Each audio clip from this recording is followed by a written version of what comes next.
Dans cette vidéo, nous allons aborder deux nouveaux homophones grammaticaux. D'abord, rappelons que des homophones grammaticaux, ce sont des mots qui se prononcent de la même manière, mais qui s'écrivent différemment. Pour les différencier, et donc faire moins d'erreurs en écrivant, il faut connaître la nature de chaque mot. Est-ce que c'est un verbe, une conjonction de coordination, un déterminant, etc. Aussi, il existe des astuces pour ne pas les confondre. Les deux homophones grammaticaux de cette vidéo sont mais, M-A-I-S, et mais, M-E-S. Commençons par le mais, M-A-I-S. Pour cela, nous utilisons une phrase exemple. J'aime les chiens, mais je n'aime pas les oiseaux. On remarque que dans cette phrase, il y a deux idées. La première, c'est que j'aime les chiens. La seconde idée, c'est que je n'aime pas les oiseaux. Et ces deux idées sont reliées grâce au mot « mais ». Tous les mots qui permettent de relier des idées sont des conjonctions de coordination. Le mot « mais » va relier les deux idées de notre phrase en les mettant en opposition.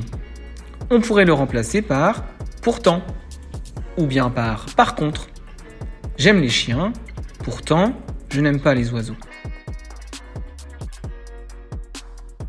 Passons au « mais » M-E-S. Dans la phrase « j'embrasse mes chats », on remarque que le « mais » ne sert pas à relier deux idées. Ce n'est pas une conjonction de coordination. Ce « mais » M-E-S sert à dire que les chats m'appartiennent. Ils sont à moi. Lorsque l'on a quelque chose, on le possède. Alors, « mais » M-E-S, c'est un déterminant possessif, car il indique que le nom qui est derrière, je le possède, il est à moi. Un déterminant est placé devant un nom commun. Ici, le nom commun, c'est chat. On sait que je n'embrasse pas n'importe quel chat. J'embrasse mes chats. Ils sont à moi.